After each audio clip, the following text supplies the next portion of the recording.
परभणी मतदारसंघामध्ये ठाकरे गटाच्या उमेदवाराचं पारडं जड दिसतंय आणि आपण पाहिलं इथे तर शिवसेना विरुद्ध शिवसेनाचा सामना आहे म्हणून ठाकरे गटाचं पारडं जड असणं हे अत्यंत महत्त्वाचं आहे।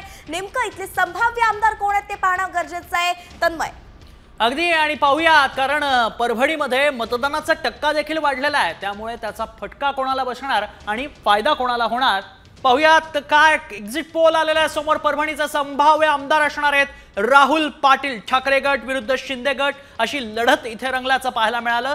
आनंद भरोसे ह्या शिंदे गटाच्या उमेदवाराला मात देत संभाव्य आमदार राहुल पाटील यांनी परभणी राखल्याचं पाहायला मिळतंय। त्यामुळे परभणीत नेमकं तुल्यबळ लढत पाहायला मिळाली, पण त्यामागची कारणं काय होती, राहुल पाटलांची बलस्थानं काय होती, त्याबाबत माहिती जाणून घेऊयात आमचे प्रतिनिधी राजेश काटकर यांच्याकडून।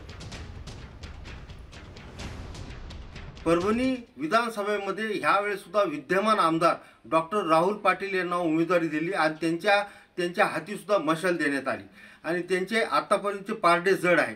इथे महायुतीने भाजपचे महानगर प्रमुख आनंद भरोसे यांना शिवसेना शिंदे गटात घेत यांना उमेदवारी दिली।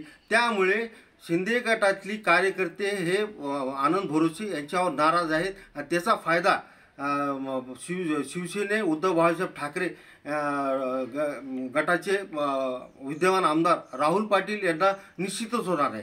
इथे रासपने तिसरा महिला उमेदवार देत या तिरंगी लढत केलेली आहे, पण महिला उमेदवाराचा तेवढा फरक पडणार नाही असं आत्तापर्यंतच्या अनुमानानं दिसून येते।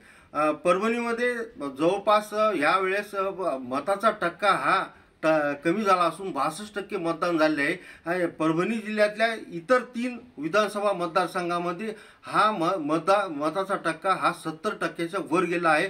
त्यामुळे मत जे कमी झाले याचा फटका कोणाला बसू शकतो, पण आतापर्यंतच्या अंदाजानुसार शिवसेनेचे संभाव्य आमदार हे डॉक्टर राहुल पाटीलच आहेत असं मतदाराकडून बोलल्या जात आहे।